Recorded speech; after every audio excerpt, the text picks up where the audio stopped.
자, 그러면 조금 난이도를 높여서 이번에는 검찰 개혁 얘기를 할 텐데요. 오늘은 좀 짧게만 할 겁니다. 예. 짧게만. 검찰 개혁 관련해서 저희가 예.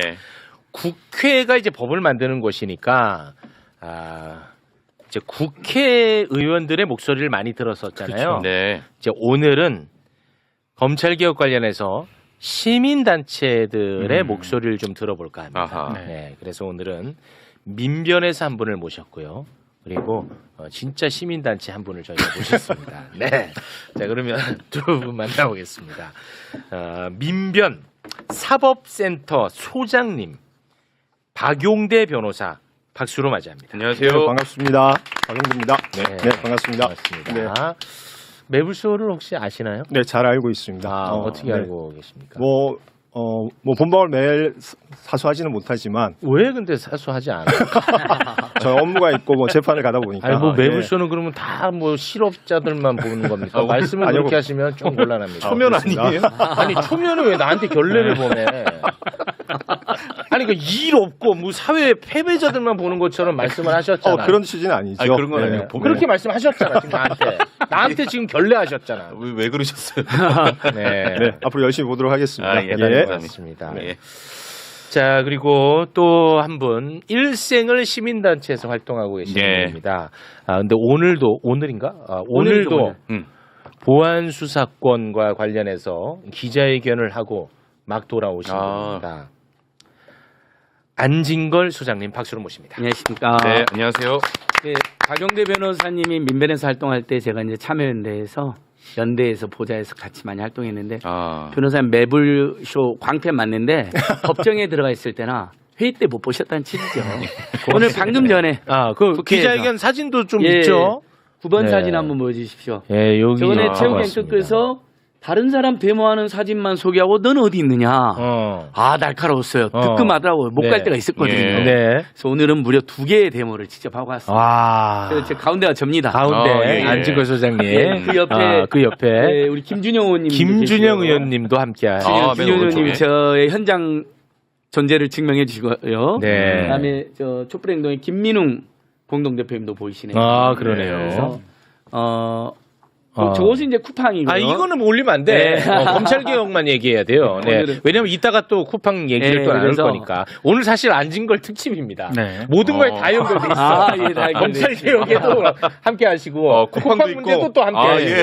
그냥 이광수 박치동 안진걸 기부학원 이야기도 좀 이따 하나 해야 됩니다. 네. 우리 주요 패널들이니까. 그리고 매부리님들 네. 에어컨 저번에 에어컨 얘기 아니 요것만 그러니까 너무 요즘에 신나는 일이 많으니까 저번에 9대로 우리 에어컨 명장들 설치했잖아요. 맞아요. 예. 근데 우리 순전히 매부리님들 중에 저소득층 분들도 계시잖아요. 4분이 애절한 사연을 다시 보내주셨어요. 지난주. 그래서 이번 주부터 4분 설치 들어갑니다. 네.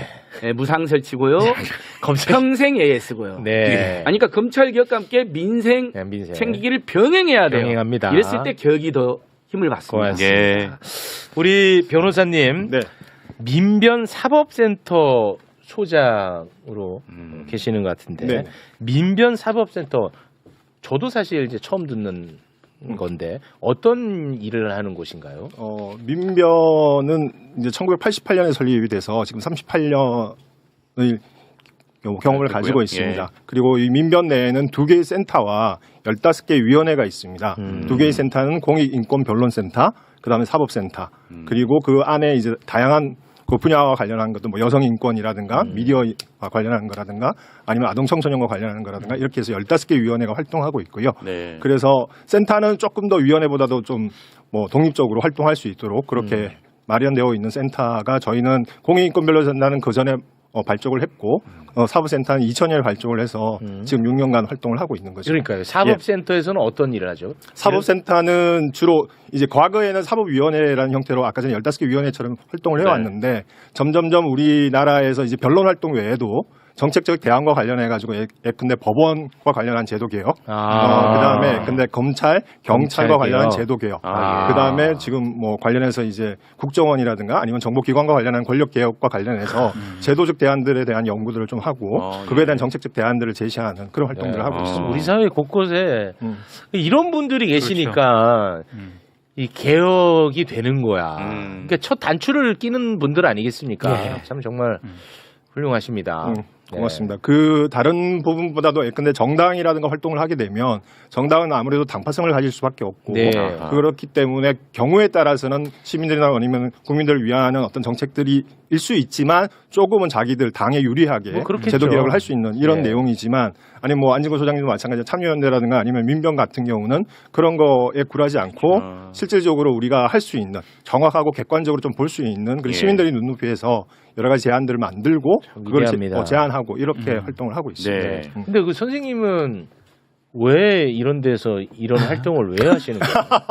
아니 뭐 예를 들어서 네네. 뭐 그건 나쁘다는 게 아니고 이걸 발판으로 난 좀 정치를 해보겠다 이런 분들도 존재할 수 있잖아요. 그러니까 그게 나쁘다는 게 아닙니다. 정치하는 게 왜 나쁩니까? 이제 그렇듯 우리 선생님은 왜 이렇게 시민단체 활동을 하시는 거예요? 각자의 활동들에 대한 역사적 경험들이 있으리라고 생각하는데 저는 87학번입니다. 87학번 세대라서 87년 대학교 들어갔을 때 1학년 때 이제 민주화 대운동 관련해서 경험을 하게 됐고 그때 이제 많은 선배들하고 뭐 토론하는 과정 내에서 어쨌든 이 공익적인 관심과 관련한 DNA가 뭐 있었다라고 생각합니다. 그래서 그 이후에 이제 사법시험 준비하고 이제 변호사가 되면서 뭐 참여연대 활동이나 아니면 뭐 민변 활동이나 그리고 많은 선배들이 아까 전에 말씀하신 것처럼 88년에 만들어진 것처럼 실질적으로 많은 활동들을 해오셨어요. 그래서 예컨대 조영래 변호사님이라든가 아니면 한승원 변호사님이라든가 뭐 예컨대 인권변호 활동을 해오신 변호사님들이 많은데 나도 변호사가 되면 저런 변호 선배의 모습을 좀 닮아가야 되겠다 이런 것들이 그거 있겠죠. 언제부터 그렇게 착했어요?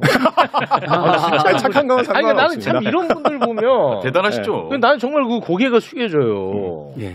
아니 뭐 꼭 착한 일만 하는 건 아니고요. 그러니까 이 참 진짜 민변 대단하시다. 변호사님들이 한 40년 가까이 대한민국의 그동 역사에 3대 거학이라고 이제 민변하고 참여연대가 규정한 게 하나가 검찰, 하나가 국정원, 안기부, 예. 그 다음에 재벌 체제. 예. 온갖 나쁜 일 많이 했잖아요. 요즘 쿠팡이 제일 많이 하는데 이걸 민변 참여연대는 일반 시민들이, 민변은 변호사 전문가들이. 네. 그래서 이제 우리 매부리님도 많이 하신 조수진 변호사님이 직전 사무총장, 지금은 아닌데, 그러니까 조수진 변호사님 있잖아요. 네. 그다음에 지금은 강문대 변호사님이 회장, 네. 우리 박용래 뭐 변호사님. 그 구조까지는 그러니까 우리가 그건 시간이 없어요. 2, 3천 명의 변호사님들이 그렇게 네. 정말 치열하게 정말 활동하고 훌륭하다. 있습니다. 예. 응원 고맙습니다. 많이 네. 해주셔야 됩니다. 자, 오늘은 검찰개혁 이야기 시민단체의 목소리를 좀 듣고자 모셨는데 길게는 하지 예. 말고 짧게 좀 하겠습니다. 지금 검찰개혁 때문에 민주당이 매우 혼란한 상황입니다. 핵심은 검찰에게 보안수사권을 줄 것이냐 말 것이냐의 문제입니다. 네. 민주당은 그동안 보안수사권 폐지가 당론이라고 밝혀왔었어요. 자, 그 장면을 잠깐 영상으로 보고 오겠습니다. 수사와 기소의 완전 분리는 민주당의 불가역적 당론입니다. 또한 이재명 정부의 국정 철학이자 국정 목표입니다. 보안수사권 전면 폐지는 너무나 당연합니다. 자, 보셨죠? 보안수사권 폐지가 당론이라고 당대표가 줄곧 밝혀왔었습니다. 그런데 지금 민주당의 지도부는 당론이 아니라고 이야기를 하고 있습니다. 영상으로 보겠습니다. 보안수사권 폐지 관련해서는 형소법 관련해서는 당론으로 의결한 적이 없습니다. 네. 그리고 이런 와중에 정성호 법무부 장관은 정권 송치를 주장을 하고 있습니다. 정권 송치는 경찰이 무혐의 처리를 할 때도 그 사건도 검찰이 들여다볼 수 있게끔 검찰에게 넘겨서 예. 검찰이 무혐의 처분까지도 좀 결정하겠다라는 것입니다. 그리고 이런 와중에 민주당의 홍기원 의원 등이 보안 수사권 존치시키자는 법안을 또 발의를 한 상황입니다. 네. 이렇듯 매우 지금 좀 혼란한 그런 상황인데요. 관련해서 두 분의 목소리를 좀 한번 들어보겠습니다. 예, 뭐 제가 먼저 말씀을 네. 좀 드리면, 근데 민변사법센터는 이러한 검찰 개혁과 관련한 이야기들이, 근데 2018년에 우리가 검경수사권 조정과 관련한 이야기가 있었죠. 문재인 정부 때. 이제 그때부터 시작을 해서 계속적으로 공부하고 그다음에 대안들을 제시를 해왔습니다. 그래서 그거와 관련하는 것들이 그냥 급작스럽게 이재명 정부 들어와서 마련하는 안들이 아니라 그 이전부터 마련해서 계속적으로 검찰 개혁을 해야 되고 그 검찰 개혁의 큰 원칙 중에 하나는 이 검찰이 가지고 있는 권한들이 한꺼번에 같이 있기 때문에 나타난 현상이다라고 보고 있는 겁니다. 네. 우선 제가 준비했던 자료들을 한번 보시면 네네. 네, 1번 자료를 한번 보여주시죠. 1번 자료. 우선 우리가 보통 이제 형사사법이라고 이야기하면 어쨌든 자력구제를 할 수 없는 시대 내에서는 어쨌든 국가가 범죄인들을 처벌하도록 이렇게 되어 있죠. 예. 그래서 국가 공영법 권리라고 이야기하는데 좀 단순합니다. 범죄를 저지른 사람들은 어떻게든 처벌을 해야 되는 거고요. 그렇죠. 합당한 처벌을 해야 되고 죄 없는 사람은 처벌받지 않도록 그렇지. 해야 됩니다. 그래서 그 관련해서는 범죄 피해자 측면에서의 정의도 있는 거고요. 범죄 피의자 측면에서도 정의가 있는 겁니다. 네. 그리고 범죄를 사전에 철저히 예방하고 범죄 피해자를 국가가 보호할 수 있는 이런 시스템을 만드는 게 필요하고 예. 여기에 맞는 지금 형사사법 제도가 도대체 뭐냐 이거에 대한 고민이 있다라고 저는 생각이 들고요. 예. 다음에 두 번째 자료를 보시면 이게 지난 80년간 우리나라 1954년에 형사소송법이 만들어지고 나서 만들어진 80년간의 형사사법 구조입니다. 보시면 알겠지만 수사권, 수사지휘권, 수사종결권, 영장청구권, 그리고 공소제기 유지권, 형집행권까지 막강한 권한들을 검사가 가지고 있었던 거죠. 그렇죠. 권한이 이렇게 많았죠. 가지고 있기 네. 때문에 그 권한 독점에 의한 폐해가 조금 발생을 하는 거죠. 그렇습니다. 다음 자료 한번 보시겠습니다.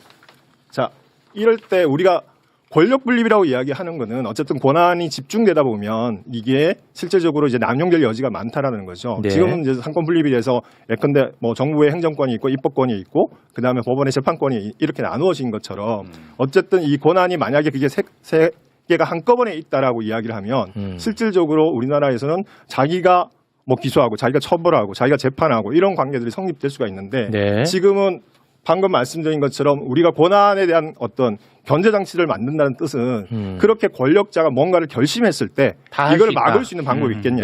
있겠냐라는 건데 그 80년 동안에 검사가 가지고 있던 권력들을 생각을 해보면 검사 중심이었기 때문에 봐줄 결심을 하게 되면 봐주게 됩니다. 대표적으로 이야기되는 게 이제 김건희 도이치모터스 사건이죠. 그렇지. 시민단체들이나 아니면 많은 시민들이 이야기를 했는데도 불구하고 견제 장치가 분명하게 없어. 재판 관련되는 공범들이 재판 받아서 유죄가 나왔는데도 그렇습니다. 불구하고 불기소 처분되는 그러니까 지들이 마음만 먹으면 충분히 봐줄 수 있다는 거야. 그렇죠. 거기에서 견제할 수 있는 방법은 전혀 없다라는 걸 없습니다. 보여주고 있습니다. 네. 그거 계속 좀 띄워주시고 네. 만약에 어떤 누군가를 괴롭힐 마음을 가졌다 검찰이.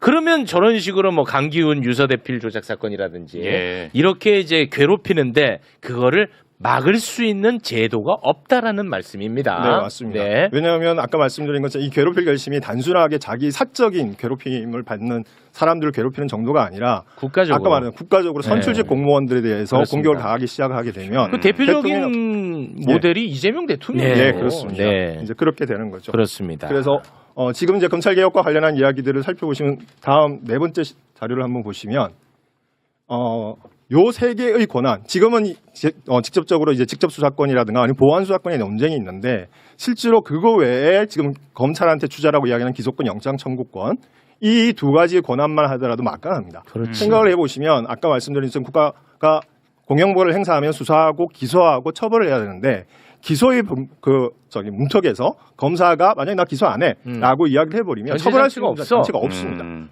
그리고 그 기소는 기소 독점주의나 기소 편의주의에서 검사가 지금 독점을 하고 있는 관계거든요. 그렇습니다. 자, 그런 관계니까 이 세 가지의 권한이 저희들이 봤을 때는 마치 한꺼번에 가지게 되면 뭐 예컨대 반지의 제왕이 절대 반지처럼 자기 마음대로 할 수 있는 그런 권한들이 생긴다는 거죠. 그렇습니다. 그렇기 때문에 어떻게든 한 개든 두 개든 나눠야 된다. 쪼개야 돼. 나눠야 된다라는 이야기를 드리게 되는 거고요. 예. 네. 그 다음에 그렇게 해서 검찰 개혁의 핵심은 권한의 분산이다. 그리고 직접 수사권하고 기소권의 조직적 분리를 통해서 이제는 검사의 나라가 아닌 시민의 나라로 가야 된다. 네. 이게 시대적 과제다라는 설명을 드리는 거죠. 예. 그래서 보안수사권 전치 논쟁의 핵심은 저는 그렇다고 생각합니다. 이 보안수사권을 남겼을 때 분명히 장점이 있습니다. 권한이 한꺼번에 있으면 신속하게 처벌할 수 있고 효율성. 신속하게 효율성도 있습니다. 그렇지. 다만 이게 남용됐을 때 과연 그런 막을 장치가 있냐라는 이야기인데 그게 없다. 실질적으로 밑에 나와 있는 것처럼 보안수사권을 남겨뒀을 때 막을 방법 없다. 왜냐하면 보안수사권을 통해 가지고 아까 내가 수사를 해보니까 이 사람 기소하는 게 맞아 해서 기소해버리면 그 사람은 형사재판에서 무죄로 받기 전까지는 그 올가머니에서 빠져나오질 못합니다. 그렇습니다. 그런데 우리가 알고 있지만 형사재판이라는 게 한 3년 걸리고 이렇게 되기 때문에 그동안에 뭐 가정은 풍비박산이 되고 집안에는 엉청하게 망가져요. 타격이 올 수밖에 없고 심지어는 네. 선출직 공무원이 그런 형태가 된다면 우리 국민들이 선출을 할 때 잘못된 판단을 할 수 있는 민주주의 그러니까 파괴가 되죠. 그렇죠. 민주주의를 위협할 수 있는 그런 관계가 됩니다. 네. 거기에 비해서 아까 이야기된 것처럼 경찰의 약간 부실 이런 것들은 조금 다른 제도적 대안으로 해결할 수 있는 것 같다라는 생각이 드는 거죠. 네. 그다음에 6번째 자료를 한번 보실까요? 우선 뭐 저희들이 이제 보안 사건을 존치하는 게 이거 때로는 너는 살인자 편드냐 뭐 이런 이야기를 하는데 전혀 그런 논의가 아니라고 말씀을 드리고 싶습니다. 피해자를 보호해야 된다는 거는 누구나가 다 인정하는 제도고 네. 이거와 관련해서 보안 수사권 존치가 유일한 방법이냐 다른 방법이 있는 거냐 아니면 보안 수사권 존치를 시켰을 때 남용하는 것들을 어떻게 막을 방법이 있겠느냐 네. 이런 거를 이제 제도적으로 따져가지고 이게 그거에 대한 지금 설명을 현재의 쟁점입니다. 그렇죠. 예. 현재를 예. 설명하는 방법입니다. 피해자를 잘 보호한다는 이야기는 아까 여기 나와 있는 것처럼 수사 재판 절차에서 피해자의 권리를 두텁게 하는 피해자의 주체성을 인정하고 피해자 진술권을 확보해주고 피해자의 정보에 대해서 알 권리를 충족시켜주는 이런 절차적인 권리들을 신장시키는 반면에 또 한편으로는 철저한 수사를 통해서 나한테 그렇게 범죄를 일으킨 사람을 처벌하는 거잖아요.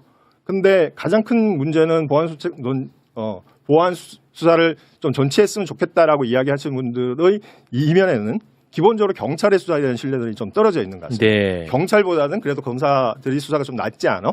이런 생각들을 하시면서 지금 그게 만약에 보안 수사권이 없다라고 이야기를 하게 되면 지금 뭐 경찰과 관련한 것들에 대한 부실 수사가 있을 수밖에 없고 그러면 나를 피해를 줬던 그 범죄인은 처벌 못하는 거 아니야? 네. 이제 이런 생각들이 좀 깔려 있는 그렇습니다. 거라요. 그래서 이제 네. 그 경찰의 부실, 경찰의 비위 그것을 어떻게 막을 것이냐. 이게 이제 최대 쟁점인데 그 7번 자료로 네. 요거에 좀 앞에 거는 사실 저희가 네.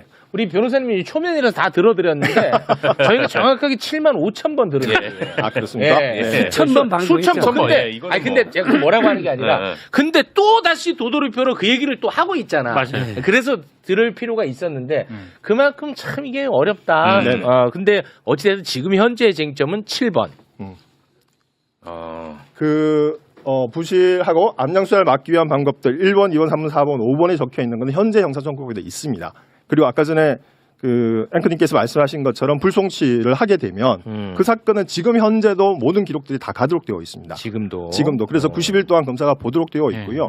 저희들이 이야기하는 것은 검사의 감시 시스템을 만들지 말자는 뜻이 아니라 네. 실질적으로 검사가 간접적인 방법으로 자기가 직접 수사하지 않는 방법으로도 얼마든지 감시하는 시스템을 만들 수 있는 거 아니냐. 왜냐하면 아까 직접 수사하게 되면 기소권이나 영장청구권과 결부돼서 실질적 괴롭힐 결심이나 아니면 봐줄 결심을 할 때 막을 방법이 없고 그걸 제어할 수 있는 다른 수단이 있다면 모르겠지만 지금 보안 수사권 존치를 주장하시는 분은 그 다른 대안들은 제시를 못하고 있습니다. 네. 저희들이 아무리 고민해봐도 다른 대안이 없어요.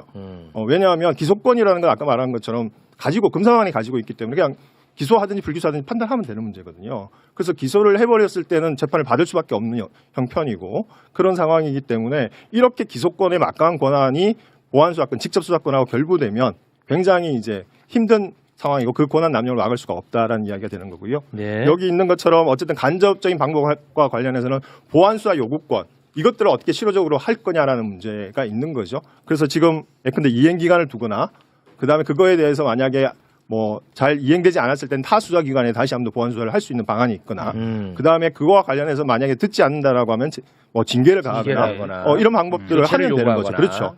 그렇게 하면 되는 것 같고 그다음에 나중에 불청시 결정과 관련해서도 봤을 때 이거 재수해야 되는 것 같은데 라고 이야기하게 되면 그 기관에 재수사 요청을 할 수 있는데 만약에 자기가 했던 사건에 대해서 자기 수사를 하는 거와 관련해서 만약에 어려움이 발생한다라고 이야기하면 그 상급 부서에 재수사를 요청하거나 아니면 다른 수사기관에 지금 중수청하고 지금 국수본이 있기 때문에 국수본의 사건들은 중수청에 넘기고 중수청의 사건은 국수본에 넘겨서 서로 교차해서 수사할 수 있도록 하게 되면 네. 더 촘촘히 수사할 수 있는 거 아니냐 네. 이런 이야기를 드리는 거죠. 알겠습니다. 네네. 자, 또 한 분의 예. 시민단체 관계자분도 나오셨으니까 피켓으로 말씀을 예. 또 가름하도록 합니다. 아니요. 요것은 너무 중요한 논란이 돼버렸잖아요. 네. 어제 또 여러분들이 지원해 주셔서 일단 최근에 이제 여성단체나 또 인권단체 일부가 아니 피해자들 경찰로는 피해자가 명백히 존재하는데 네. 그러면 검찰이 일부라도 아주 제한적으로 검찰 개혁을 주장하면서도 네. 일부라도 보안 수사하는 게 불가피하다는 주장을 하고 맞습니다. 지금 장윤기 사건이나 돌려차기 사건 때문에 이 여론이 급속도로 확산되고 있어요. 네. 그러니까 민주당이 집권 여당으로서 보안수사권 폐지를 당론을 확정하되 네. 그렇게 걱정하는 분들에 대한 설득력 있는 답을 박영대 변호사님처럼 해주셔야 되는 거예요. 근데 그렇습니다. 어느 정도냐면 박영대 변호사 속해 있는 민변마저도 여론조사를 해봤더니 설문조사했더니 그 진보적이고 운동권 변호사님들마저도 60~70%가 부분적으로라도 보안수사권이 필요하다라고 지금 답이 나왔어요. 아, 그건 맞습니까? 예. 어. 그 정도로 우리 변호사님이랑은 좀 생각이 다른 분들이 많은가 다를 수 보네. 있죠. 왜냐하면 근데 그게 법조계에서는 우리가 청자님도 아셔야 됩니다. 법조계에서는 다수견입니다. 진보, 중도, 보수할 것 없이. 보안 수사를 예, 줘야 된다. 된다. 예. 그게 법조인들의 다수 의견. 예, 참여연대에서도 경론이 있었는데 참여연대는 조금 빠르게 보안수사권을 폐지해야 된다. 이렇게 결정을 한 거라고 했어요. 시민단체들은 다수가 보안수사 폐지. 근데 이제 피해자 단체, 여성 단체들은 아니다, 필요하다. 그래서 필요하다. 시민사회 단체들 같은 운동권 진보 진영 사이에서도 이게 경론이 있기 때문에 네네. 이거에 대해서 피해자들의 입장을 좀 더 반영해야 된다, 고민해야 된다는 일부 국회의원들이나 정부의 목소리를 우리가 역적이나 반격으로 몰 필요가 아이, 있다. 그렇게 가지 아니 근데 마. 그렇게 하는 분들 있잖아요. 그렇게는 하지 그리고 마. 대통령이 기소수사 분리에 찬성하지 않는데 그건 사실 아닙니다. 기소수사 분리는 찬성인데 네. 혹시라도 이런 피해자들이 피해를 최소화하자. 경찰로부터 어떤 피해를 당할까봐 거기에 대한 대안을 마지막까지 제시해서 국회가 이제 수개해서 보안수사권 폐지하면 되는 겁니다. 네. 자, 제가 박노면 말을 위해서 하나만 말씀드립니다. 자, 제가 고소고발 엄청 해봤잖아요. 네. 수백 번 해봤잖아요. 네. 일반적으로 제가 우리가 나경원에 대한 피해자잖아요. 근데 나경원 검찰이 수사하면 아예 수사 안 해요. 고발하면. 그래도 경찰에 고발하면요. 경찰은 형식적으로라도 수사라도 했습니다. 이게 우리 경험이고요. 그다음에 자, 그러면 검찰에는 항고 제한고를 했잖아요. 우리가 검찰에 고발했을 때. 그러면 경찰에 만약에 내가 피해자, 여기 있는 모든 분들이 피해자야, 지금 엄청난. 근데 경찰에 고발했는데 경찰이 제대로 수사 안 할까 봐 지금 걱정인 거잖아요. 그렇습니다. 지금 반대하는 거. 암장시킬까 자, 그러면 자, 일선 경찰청에 고발했는데 제대로 수사를 안 한다. 광역경찰청에서 재수사하게 만드는 제도를 만들면 되잖아요. 이미 지금 그렇게 법안이 제출되어 있는데요. 네. 광역경찰청도 제대로 안 한다. 두 번째 이 신청으로 우리가 검찰에 항고 제한구하듯이 본청이나 공수처나 국수본에 그러니까 최고 경찰기관에 두 번째 이 신청을 하는 거죠. 상급 기관으로. 벌써 똑같잖아요. 검찰이 안 했을 때하고. 그다음에 여기에다가 검찰은 그냥 항고를 대부분 기각해 버립니다. 경찰은 여기다가 오늘 행안부 장관이 국수본 직속에 내부 비리 수사대까지 설치하겠다 그랬어요. 자, 또 하나의 장치가 들어왔죠. 아, 네네. 그다음에 오늘 경찰청장 권한대행이 만약에 검찰이 지금 보안수사권 없지만 보안수사 요구권이 있잖아요. 그렇습니다. 했을 때 그걸 거절하면 어쩔 거냐고 또 우리 피해자는 질문. 네, 그렇습니다. 보안수사를 요구했는데 거절하면 검찰에게 수사팀 교체 권한까지 주겠다고 했어요. 그러니까 경찰이 혹시라도 피해자들 외면할 때 검찰이 지금 수사하는 것보다 몇 개의 장치가 더 들어가는 거예요. 거기에다가 저는 오늘 촛불행동이랑 완전 박탈 주장하면서 좋은 말씀이네. 우리 피해자님들 걱정하지 마십시오 하고 제가 대안 하나 더 냈어요. 자, 우리가 이의 신청하면 독립적인 부서와 외부 시민단체들까지 포함해서 감찰이 바로 들어가요. 자, 이 신청은 천천히 해봐. 잠깐만. 그러니까 자, 우리 법을 모르는 분들도 많으니까 예. 경험이 예, 없으면 자. 어려운 거. 자, 잠깐만요. 피해자가 지금 수사가 진행되는 게 마음에 안 들어. 예. 그래서 이의 신청이라는 걸 합니다. 자, 그러면 이제 검찰에 항고 제한고 하듯이 상급 경찰기관이 재수사를 하잖아요. 동시에 그 이의 신청을 한 분들의 입장을 반영해서 감찰까지 해버리는 거예요.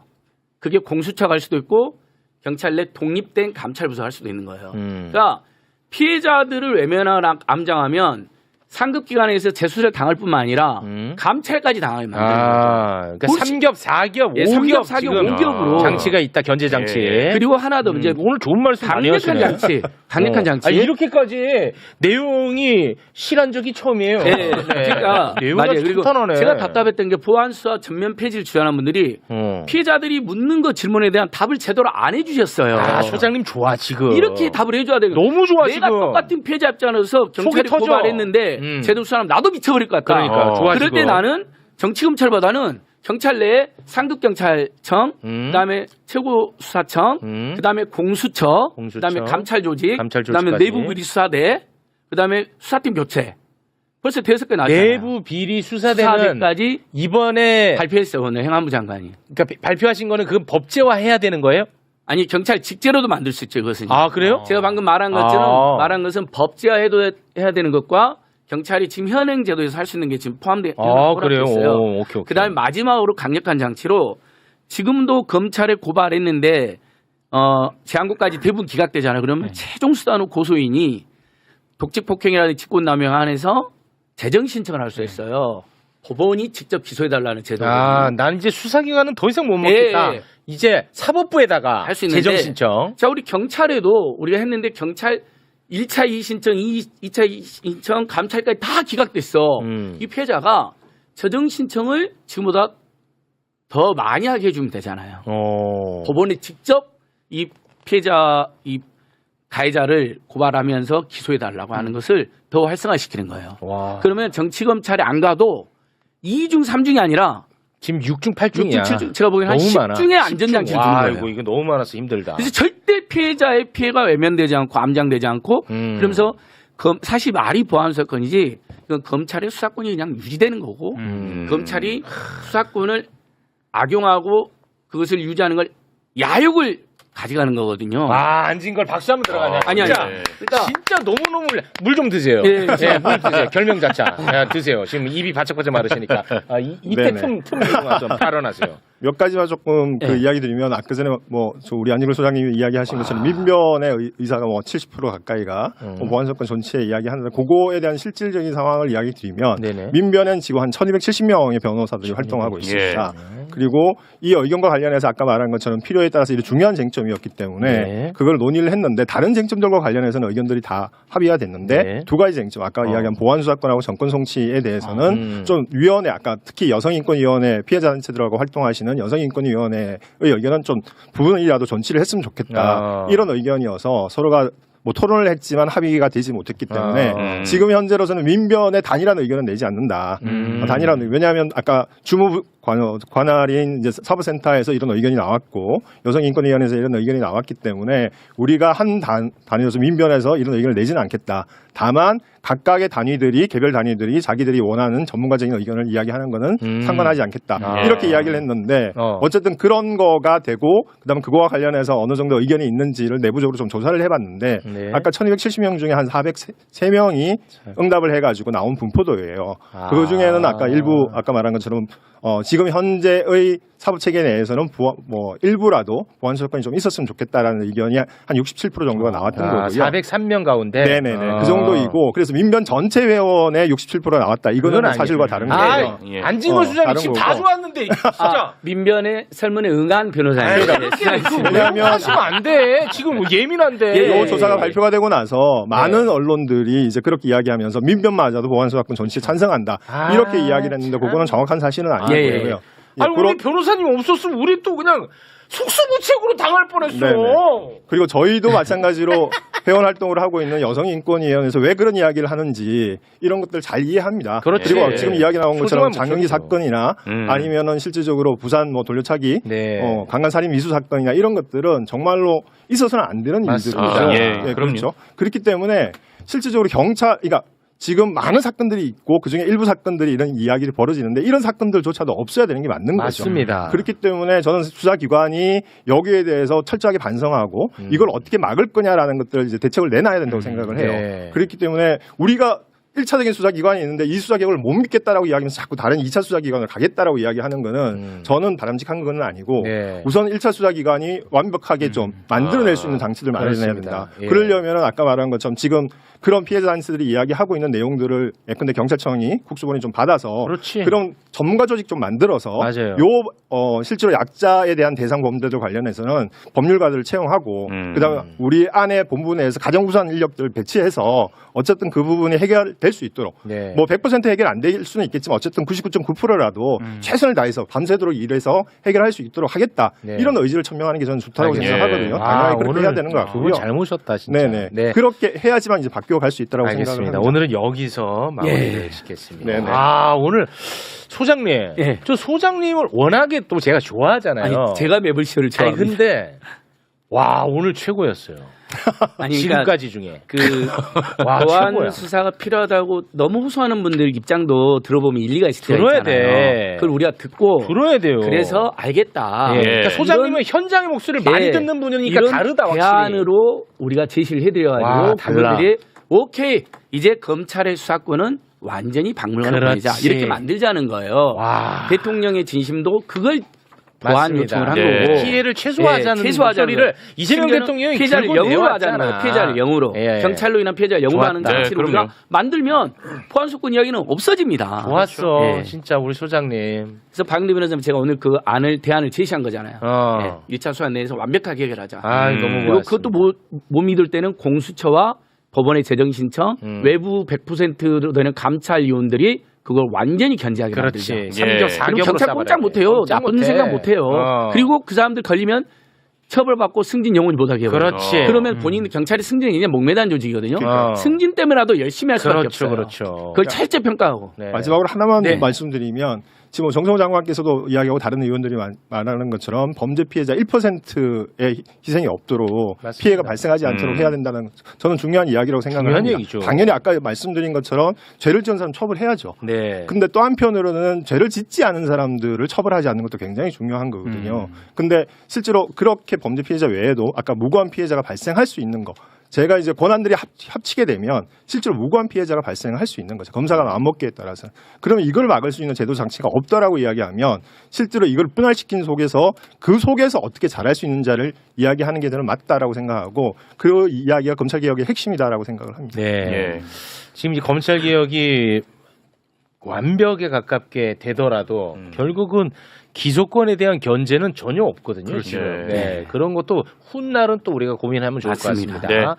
자, 검찰 개혁과 관련해 가지고 함께 해주신 우리 박용대 변호사님과는 여기서 인사를 나누겠습니다. 박용대 변호사님 네, 대단히 고맙습니다. 네 감사합니다. 고맙습니다. 아, 네. 훌륭하신 분이네.